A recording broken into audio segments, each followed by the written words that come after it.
সাপা উপজেলা kindergarten association কর্তৃক আয়োজিত আজকে বৃত্তি পরীক্ষা 2025-এ সমাপন বৃত্তি প্রদান অনুষ্ঠানে সম্মানিত সভাপতি, এই সংগঠনের সভাপতি যারা মোহাম্মদ দেলোয়ার হোসেন, উপস্থিত আছেন আমন্ত্রিত অতিথিবর্গ, এই সংগঠনে উপদেষ্টা মন্ডলী, কার্যকরী কমিটির সদস্যবৃন্দ, শিক্ষক মন্ডলী, সুধীমণ্ডলীর প্রিয় ছাত্রছাত্রী ভাই ও বোনেরা, আমি জানি যে 2010 সালে আত্মপ্রকাশ করেছে এই সংগঠন। এখন আপনাদের 52টি স্কুল আছে, যেখানে 36টি স্কুল অংশগ্রহণ করেছে, 299 জন বৃত্তি পেয়েছেন। এবং আমি একটু খোঁজ খবর নেওয়ার চেষ্টা করলাম যে বৃত্তিতে আপনার কি কি দেন এদেরকে, কারণ আপনার ট্যালেন্ট পোর্টে পেয়েছেন 53 জন, ফার্স্ট গ্রেডে 54 জন, 192 জন, সেকেন্ড গ্রেডে 1800-600 এইভাবে আপনার টাকা দেন। এই অনুষ্ঠানটা এরকম যেটা উৎসাহমূলক, ইন্সপিরেশন, যে আপনি একটা কম্পিটিশনে 1400+ ছাত্রছাত্রী এই বৃত্তি পরীক্ষা অংশগ্রহণ করেছেন, তার থেকে 300± ছাত্রছাত্রীকে আপনার বৃত্তি দিয়েছেন। যারা ভালো তারাই তো বৃত্তি পেয়েছে। এবং এরকম কিন্তু ম্যাক্সিমাম কিন্ডারগার্টেনে কিন্তু কোনো না কোনো অ্যাসোসিয়েশনের অংশ। আমার জানা মতে সাপা উপজেলাতে 1000 কিন্ডারগার্টেন ক্লাসমেট আছে। এবং একসময় আমি চেয়েছিলাম যে একটি অ্যাসোসিয়েশন থাক, এখন এত লিডার, একটা থাকলে তো পর দুইটা প্রেসিডেন্সি, সেই জন্য ভাগ হতে হতে এখন তার 10টা-12টা এইরকম সংগঠন আছে। এখন একবার ভাগ হয়ে গেলে এটা মিলানো যায় না, আর সেই মিলানো ইচ্ছা আমার আপাতত নাই। ইলেকশনের আগে আপনার একটা জোরালো দাবি ছিল যে আমরা সরকারি বৃত্তি পরীক্ষা অংশগ্রহণ করতে পারি না। আলটিমেটলি কিন্তু আপনাদের এই আন্দোলন সংগ্রামের ফসল হিসাবে আপনাদের দাবি আংশিক বলা হয়েছে। আংশিক কি? যে হ্যাঁ, 100টি বৃত্তি পেলে আপনাদের কিন্ডারগার্টেন থেকে যারা পরীক্ষা দিবে তাদেরকে 20টা মানে 20% তারা কিন্ডারগার্টেনের মধ্যে বৃত্তি হবে। কিন্তু দেখেন, আমি তো সরকারি দিলেন বিকালপুরে বলি, এটা আসলে ভালো নিয়ম হলো না। আমি একটা বৃত্তি পরীক্ষা যাব, আমি এই দেশের নাগরিক, আমি প্রাইমারি স্কুলে পড়ি না, ঠিক আছে, কিন্ডারগার্টেনে পড়ি, এটা তো আমার অপরাধ না। Private medical college, government medical college, private public university, private university সব আছে। কিন্তু আমরা কি করি, বোর্ডের পরীক্ষা সবাই আমাদের একসাথে হয় না, সেখানেও তো এক জানে। তো সেখানে যদি মেধা বিচার হয়, এখানে বৃত্তির ক্ষেত্রে কেন এরকম বৈষম্য থাকবে? আমি শুধু এগুলো বলতে চাই, এটা নিয়ে আপনারাও ফাইট করেন, আমিও ফাইট করবো। যেহেতু আপনাদের কিছুই ছিল না, সেখান থেকে আদায় হয়েছে, আপনারা মাঠে বিশ্বাস করেন যে আমাদের লিডার মাননীয় প্রধানমন্ত্রী তারেক রহমান, ওনাকে একবার বোঝানো গেল না, এটা মানবেন না, মানার কোনো যুক্তি আমি দেখি না। এই নিয়ম কানুনগুলো হয় আমলারা করে, কারণ এখানে যদি এটা করে, আমি শিওর 80% আপনারা পাবেন আর 20% প্রাইমারি স্কুলে পাবেন। কারণ এখানে শিক্ষকরা ভালো ভালো স্টুডেন্টদের পড়াচ্ছেন, ভালো শিক্ষকরা, এরা তো বৃত্তি পাবে, কিন্তু কমন সেন্স। এই জিনিসটা ইচ্ছা করে পরিকল্পিতভাবে করা হয়েছে। আমি নির্বাচনের আগে কথা দিয়েছিলাম যে দেখেন, আপনারা যারা পড়াশোনা করে ফেলেছেন অনার্স মাস্টার, আপনাদের তো আর পড়াশোনা করবেন, আপনারা চাকরি করছেন, সরকারি অনেক জায়গায় ট্রেনিংয়ের ব্যবস্থা আছে, আপনাদের ট্রেনিং হচ্ছে না, সরকারিভাবে করা হচ্ছে না। আমরা হয়তো সবাইকে ট্রেনিংও দিতে পারবো না, আমি যতটুকু পারি আমার ধরুন 2-1 মাসের মধ্যে কিন্ডারগার্টেনের 500-700 টিচারকে আমি একটা ট্রেনিংয়ের ব্যবস্থা করছি। আমরা ওরকম জায়গা করছি যেখানে 500-600 টাকা, তবে সেই ট্রেনিংয়ের জন্য আপনাদের কাছে কোনো টাকা নেওয়া হবে না। শিওর আমরা বলে দেবো যে সকাল থেকে বিকাল পর্যন্ত একটা ট্রেনিংয়ের ব্যবস্থা আমাদের থেকে আমরা এটা করবো। একসময় আপনারা কিন্তু বই পেতেন না, এখন কিন্তু বই পান। এবার কিন্তু আমাদের মাননীয় প্রধানমন্ত্রী ঘোষণা দিয়েছেন যে সরকারি প্রাথমিক বিদ্যালয়, যেটা সবার 121টা আছে সাভার উপজেলাতে, তাদেরকে ড্রেস দিবে, প্রত্যেকটা সারা বাংলাদেশে ড্রেস দিবে এবং ব্যাগ দিবে, এবং আরো 2-1 বছরের মধ্যে টিফিন দেওয়ার ব্যবস্থা করবে। এটা অনেক সভ্য দেশে আছে। সরকারি এগুলো যখন দেওয়া হয়ে যাবে তখন কিন্তু আপনাদের সুযোগ হবে। সরকার কি করে, আগে তো প্রাইমারি স্কুল সরকারি যেগুলো সেগুলো চিন্তা আগে করবে, এগুলো সবাই। তারপরে যখন বাজেট হবে তখন আপনাদের ব্যাপারে কিন্তু সামনে চলে আসবে। আমি একটা কথা বিনয়ের সাথে বলতে চাই, আমাদের মাননীয় প্রধানমন্ত্রী সাবেক দেশনেত্রী বেগম খালেদা জিয়া 91-এ এসে এসএসসি পর্যন্ত মেয়েদের টাকা দিতে হবে না, উপবৃত্তি পাবে, উল্টা তারা টাকা পাবে।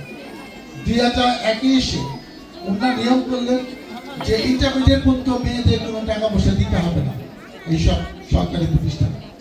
এবার আমাদের প্রধানমন্ত্রী ঘোষণা দিয়েছেন যে অনার্স পর্যন্ত মেয়েদের কোনো টাকা পয়সা এইসব প্রতিষ্ঠানে দিতে হবে না। কারণ আমাদের 50% জনসংখ্যা ফিরে, আমাদের এদেরকে আমরা যদি এগিয়ে দিতে পারি, এবং সেইটা ফলাফল অলরেডি আমরা পাচ্ছি। আপনি স্কুলে যান, কলেজে যান, মেয়েদের উপস্থিতির সংখ্যা কিন্তু বেশি, এখনো বেশি। রেজাল্টও মেয়েদের ভালো, ম্যাক্সিমাম শিক্ষা প্রতিষ্ঠান আপনি খবর দিয়ে দেবেন, ভালো ক্ষেত্রে, উপস্থিতির ক্ষেত্রে, এভারেজের ক্ষেত্রে সব জায়গায় এটা আছে। আমাদের এদিকে এগিয়ে থেকে দেশ এগিয়ে যাবে, এবং আলটিমেটলি এগিয়ে আমাদের প্রত্যাশা। আমি ক্যারেট কলেজে পড়াশোনা করেছি, মেডিকেলে পড়াশোনা করেছি, বিসিএস পাস করে 5 বছর চাকরি করেছি। তারপরে 96-এ প্রথম করে এমপি, 2001-এ দ্বিতীয়বারে এমপি। এবার 17 বছরে 70-80টা মামলাকে 3 বার জেলের ভিতরে থাইকা আল্লাহ হায়াত দিয়েছে, দিকে তো বাইরে আসতে পেরেছি, সুস্থ থাকতে পারছি। এবার তৃতীয়বারের মতো কিন্তু এই সাভারে এমপি হলাম। বা দেখেন, শিক্ষার মান উন্নয়নে এবং আমার প্রচেষ্টা কিন্তু অব্যাহত। 1993 সালে তখন আমি এমপি না, আমি 1 বিঘা জমি সরকারকে দিয়েছিলাম, সেটা আসলে সিটুন্ডিয়াতে সালেহা খাতুন সরকারি প্রাথমিক বিদ্যালয়, এটা আমার মান নাম। আমি 96 এমপি প্রথম আমার নিজ গ্রামে একটা ইন্টারমিডিয়েট কলেজ করি, জিরাবাদ দেওয়ানিস কলেজ, এমপি মুক্ত কলেজ, যেখানে এখন 500 স্টুডেন্ট আছে। 2003 সালে এই সাভারে দেওয়ানিস ল কলেজ, এটা আমি প্রতিষ্ঠা করেছি। এবং 2006 সালে নিশ্চিন্তপুরে দেওয়ানিস উচ্চ বিদ্যালয়, এটা প্রাইমারি স্কুল, একটি কলেজ, একটি হাই স্কুল, একটি ল কলেজ, এটা আমার সৃষ্টি।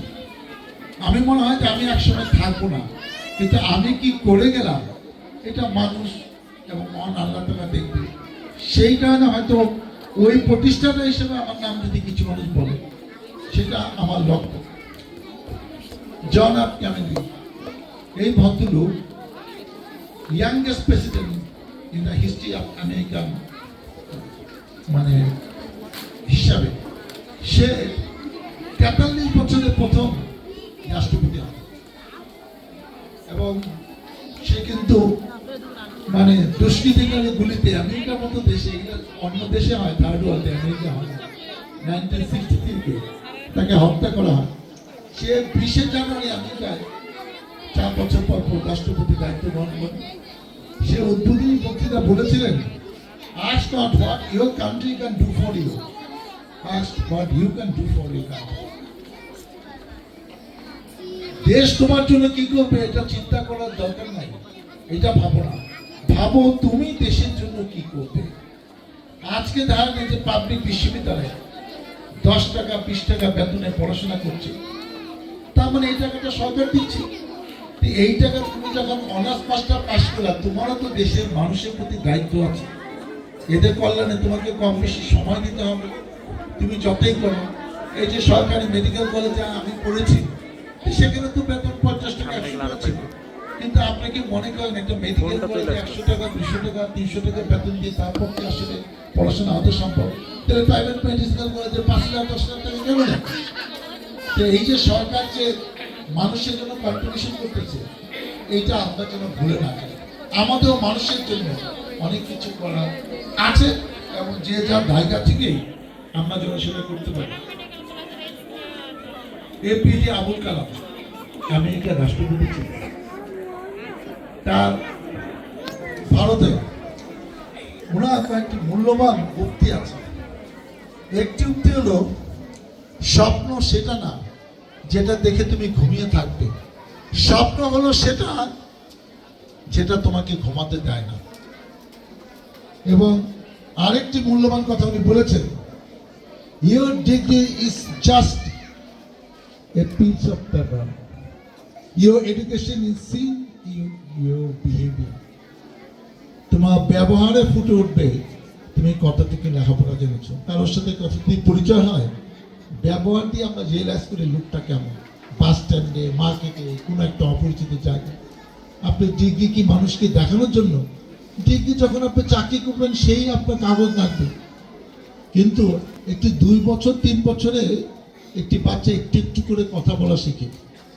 কিন্তু আমরা বড় হয়ে সারা জীবনও জানি না কোথায় কি বলতে হয়, কিভাবে বলতে হয়, কতটুকু বলতে হয় এবং কি বলা যায় না, এটা আমরা সারা জীবনও শিখতে পারি না। এবং তাই বলে একটা মজা কথা না বলে পারছি না, ওই নন্দলালের মতো পাঁচের কিছু বলে, সব কিছু চ্যালেঞ্জ হিসেবে নিতে হবে। এই জীবনে বড় হতে হইলে প্রতিবন্ধকতা আসবে, বাধা দিবে, কারণ তুমি তর করে এগিয়ে যাবে, আশেপাশে সব তোমাকে কেউ কিছু বলবে না। যারা দুষ্ট, যারা ভালো মানুষ না, তারা তোমাকে বাধা দেবে, কিন্তু তোমার নিজের যোগ্যতায় তোমাকে আস্তে আস্তে এগিয়ে যেতে হবে। অ্যারিস্টটল হলো প্লেটোর ছাত্র, প্লেটো হলো সক্রেটিসের ছাত্র, এগুলো আমরা ইতিহাসে পড়েছি। তার একটা মূল্যবান কথা হয়েছে, there is only one way to avoid criticism, do nothing, say nothing, be nothing। তুমি যদি সমালোচনা উঠতে থাকতে চাও তাহলে কিছুই বলা যাবে না, কিছু করা যাবে না, কোনো দায়িত্ব নেওয়া যাবে না। তোমরা এই জেনারেশনের ছেলেমেয়েরা নিশ্চয়ই চ্যালেঞ্জ পছন্দ করো, দায়িত্ব নিতে পছন্দ যাও, দেশের জন্য কাজ করবে। এবং আমরা বিশ্বাস করি আমি যে জায়গায় যেতে পারি নাই, তোমরা তার চেয়ে বড় জায়গায় যাবে, এটা আমার প্রাউড, এটা আমাদের সবার। আলেকজান্ডার দ্য গ্রেট 32 বছর বয়সে মারা গিয়েছেন। তার বাবাও রাজা ছিলেন, সেও রাজা ছিলেন, সেনাপতি ছিলেন, এবং জীবন দশায় কোনো যুদ্ধে সে হারে নাই। মারা যাওয়ার সময় আগে সবাইকে জেলে সে 3টা কথা বলে গেলেন যে আমার জন্য তোমরা 3টা কাজ করবে। সবাই চোখ দাঁড়িয়ে আছে, খুবই অসুস্থ সেই সময়। বলে যে আচ্ছা মাননীয় সেনাপতি বলেন আমরা আপনার কি 3টা দায়িত্ব পালন করব। বলে যে প্রথম, আমার যে কফিনটা বহন করবে, আমার যারা চিকিৎসা করতেছে এখন এই যে 5-7 জনের টিম, তারা সেটা কফিন বহন করবে, অন্য কেউ সেই কফিন ধরতে পারবে না। দ্বিতীয় হলো, আমি কফিনটা নিয়ে যাওয়ার সময় আমার 2টা হাত সব বডি ঢাকা থাকবে, হাত 2টা শুধু বাইরে থাকবে। তৃতীয় হলো, যে পথ দিয়ে আমাকে নিয়ে যাবে আমার সোনা দানা টাকা পয়সা যা আছে সব সেখানে পিছিয়ে রাখবা, আমি তোমরা এটা ফেরত নিবা না। আমি এরা বলতেছে ঠিক আছে, কিন্তু আমাদেরকে 3টা কাজ কেন করতে বলছেন, এটা কোনো ব্যাখ্যা আছে? উনি বললেন ডাক্তাররা অনেক সময় বলার চেষ্টা করে সে নাকি ইচ্ছা করলে মানুষের জীবন বেঁচতে পারে, কিন্তু আমরা যারা মুসলমান আমরা জানি জীবন বাঁচানোর ক্ষমতা মহান আল্লাহ তাআলা। কোনো ব্যক্তি, কোনো ডাক্তার, কোনো উসিলা এটা পারে না। তাই সে একটা উসিলা, আমি চিকিৎসার জন্য গেছি, আমার হায়াত থাকলে তো আমি বাঁচবই, ডাক্তার হলো উসিলা। অতএব ডাক্তারের এই অহংকার যেন না থাকে, সেজন্য এটা আমি সারা বিশ্বকে দেখাতে চাই যে যারা আমাকে চিকিৎসা করছে বেস্ট ডাক্তাররা, তারা আমার জীবন বাঁচাতে পারে না। হাত 2টা আমি রেখে দিতে চাই, মানুষের একটা ভুল ধারণা থাকতে পারে যে আমি অনেক সম্পদের মালিক, সব বুঝে আমি কবরে নিয়ে গেছি। আমি যে খালি হাতে যাচ্ছি এটা আমি জনগণকে বুঝাতে চাই, কারণ আমাকে মানুষ অনেক ভয় পায়, আমি অনেক কিছু করতে পারি এটা মানুষ মনে করে। তৃতীয় হলো, এই সয় সম্পত্তি এইসব করতে গিয়ে আমি অনেক আত্মীয় স্বজন, বন্ধু বান্ধব, পরিচিত জনকে হারিয়েছি, আমার সাথে অনেকে এখন সম্পর্ক নেই। আমি এগুলা ভুল করেছি, যে সেই ভুলের মাসুল হিসেবে আমার যা সয় সম্পদ আছে, অর্থ করি, সোনা দানা সব আমি জনগণকে দিয়ে গেলাম, আমার কিচ্ছু না প্রয়োজন নেই। একটা 32 বছরের মানুষ মুসলমান না, তার রিয়েলাইজেশন দেখেন জীবন সম্বন্ধে। আমি অন্যায় অন্যায় করছি, এটা একমাত্র সৃষ্টিকর্তা যদি আমাকে মাফ করে তাহলে আমার পরকালে ভালো কিছু হবে। আজকে এখানে এসে আমি যেটা বলতে চাই ছাত্রছাত্রীদের উদ্দেশ্যে, পড়াশোনার কোনো বিকল্প নেই। তোমরা পড়াশোনা করবে, জীবনে প্রতিষ্ঠিত হবে এবং ভালো রেজাল্ট করতে হবে, ভালো মানুষ হতে হবে। আগে ছোটবেলা আমি মনে করতাম যে শিক্ষিত মানুষ মানে ভালো মানুষ। এখন কিন্তু আমি আর শিক্ষিত মানুষ ভালো মানুষ এটা আমি বিশ্বাস করি না। আমি বহু মানুষকে দেখেছি, ডাক্তার, ইঞ্জিনিয়ার, ঢাকা ইউনিভার্সিটি থেকে পাশ করেছে, তাকে মানুষ বলা যাবে না। আমি নামও বলতে পারি, সেটা ইম্পর্টেন্ট না। ভালো মানুষ অনেক বেশি ইম্পর্টেন্ট। এটা তোমার আসল সার্টিফিকেট হবে। মানুষ যদি তোমাকে ভালো বলে ও মারা যাওয়ার সময় যদি বলে যে আসলে লোকটা অনেক ভালো ছিল, এই লোকটা বেঁচে থাকার দরকার ছিল। অতএব লেখাপড়ার পাশাপাশি তোমরা সেটা অর্জন করবে। আর বাবা মার উদ্দেশ্যে আমি একটু বলতে চাই, দেখেন বাবাদের আমি কিছু বলতে চাই না, কারণ তারা হয় চাকরি করে, ব্যবসা করে, এত সময় দিতে পারে না। মারাও হয়তো অনেকে চাকরি করে, কিন্তু আপনি খালি খেয়াল রাখেন আপনার সন্তান হোমওয়ার্কটা করে কিনা, নিয়মিত ক্লাসে যায় কিনা, এবং ওই স্কুল, ওই কলেজ খোঁজখবর নিয়ে যে আপনার ছেলে সম্বন্ধে, সন্তান সম্বন্ধে, মেয়ে সম্বন্ধে তারা তাদের ধারণা কি, আপনার মাসে দেওয়ার পর স্কুলে গিয়ে খোঁজখবর নিয়ে। আমি শিওর এখনকার বাপ্পারা যতটা কেয়ারফুল এবং একটা মুহূর্ত বাইরে থাকার সুযোগ নেয়। অনেকে আছে আমি দেখেছি যে ম্যাট্রিক পর্যন্ত মেয়েকে মোবাইল ইউজ করতে দেয় না, অনেকে ইন্টারমিডিয়েটে কলেজে নিতে পারে না, এগুলো ভালো লক্ষণ। আপনারা কেয়ারফুল থাকলে আমি নিশ্চিত যে আপনার সন্তান অবশ্যই ভালো ফলাফল করবে এবং যে ফলাফল আপনি আশা করছেন সেটা অবশ্যই আপনার সন্তানের কাছ থেকে পাবে। পরিশেষে একটি গল্প বলে আমি আমার বক্তব্য শেষ করবো। সেটা হলো একটা জাহাজে, ছোট্ট একটা জাহাজ আমেরিকা থেকে এক জায়গায় যাচ্ছে, দ্বীপের কাছাকাছি আছে, জাহাজটা আগুন টেনে লেগে বিধ্বস্ত হয়ে গেছে। একজন লোক শুধু বাঁচছে, বেঁচে সে অনেক কষ্টে সাথে তীরে আসছে, আর কেউ ওই জাহাজে বেঁচে নেই। অনেক কষ্ট, 5 ঘন্টা পরে সে তীরে আসছে।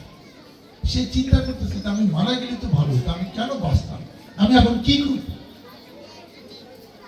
মানুষ যেরকম বিপদে পড়লে আল্লাহ একটা বুদ্ধি হয়তো আল্লাহ করে দেন, তারপর তো মাথায় আসতে আছে ঠিক আছে যতদিন পারি বেঁচে থাকবো, কখনো শীত টিপ গেলে যদি আমাকে কেউ তুলে নেয় তো বাঁচবো না, এই দ্বীপে কোনো মানুষজন নেই। সে ওইখানকার মাছ মেরে, গাছের লতা পাতা খেয়ে, ফল টল যা পাইছে খেয়ে সে জীবন ধারণ শুরু হলো। কয়েকদিন পরে সে একটু অভিজ্ঞ হয়ে গেল। তারপর সে ওই গাছের লতা পাতা দিয়ে সেটা তার বাড়ি বানানো, ছোট্ট যেখানে সে কোনো মতে ঠাই হয় মানে একটু স্পেসের মধ্যে, এবং সে পাথরের খোসাকে সেখানে আগুনের ফর্মুলা সে জানে, সে ওইভাবে আগুন জ্বালাইছে, মাছ টাছ রান্না করা শিখছে। একদিন সে ঠিক মতো আগুনটা না নিবিয়ে সে অনেক দিন সে কাপড় টাপড় তুলে সে জাহাজ টানার চেষ্টা করছে, কোনো জাহাজ আর ওই দ্বীপে ভিড়ে নাই। একদিন সে আগুনটা ঠিক মতো না নিবিয়ে সে ভিতরে গেছে ফল টল আনতে, এসে দেখে তার যেটুক সম্পত্তি ছিল সব পুড়ে চড়ে একাকার হয়ে গেছে। সে আকাশের দিকে তাকিয়ে ঘুমিয়ে পড়ছে, জানলা এখন আমি কি করব। একটু পরে, কয়েক ঘন্টা পরে ঘুমিয়ে আছে, একটা বড় জাহাজ সেই ওইখানে এসে ভিড়ল। ভিড়ে তাকে নিয়ে জাহাজে তুললো। সে জাহাজে গিয়ে সে নতুনটার মতো আমার এক দুটা পাম শু, সে বললো যে আপনারা জানলেন কেমনে যে আমি এখানে, আমার একজন মানুষ এখানে আছে। তোমার ওইখানে যে পুড়ে টুড়ে সেই ধোঁয়াটা উপরে উঠছিল, তা আমরা এটুকু বুঝি এই ধোঁয়া মানুষের তৈরি ধোঁয়া, এটা হঠাৎ করে হয়নি। আপনি দেখেন আল্লাহ কখন কাকে কিভাবে কোন বিপদ থেকে উদ্ধার করবে এটা কিন্তু আপনি জানেন। আমরা অল্পতে অসন্তুষ্ট হয়ে যাই, কোনো একটা খারাপ রেজাল্ট করে বলে আল্লাহ আমাকে দেখুন এত কষ্ট করে। আপনাদের সবসময় মাথায় রাখতে হবে যে আল্লাহ আমার ভালো চায়, আমার নিশ্চয় সামনে কোনো বড় পুরস্কার অপেক্ষা করছে, ভালো কিছু অপেক্ষা করছে, সেজন্য আল্লাহ আমাকে এরকম একটা পরীক্ষা দিচ্ছে। আমরা মুসলমান, আমরা বিশ্বাস করি আল্লাহ বিশ্বাস ছাড়া কিছুই হয় না। আমরা সবাই যেন আল্লাহর উপর বিশ্বাস রাখি এবং আমরা যার যার দায়িত্ব নিয়ে যেন জীবন অতিবাহিত করি এবং এই দেশের কথা যেন আমরা ভুলে না যাই। পরিশেষে আপনাদের যে বারবার সময় পরিবর্তন করে আজকে দেরিতে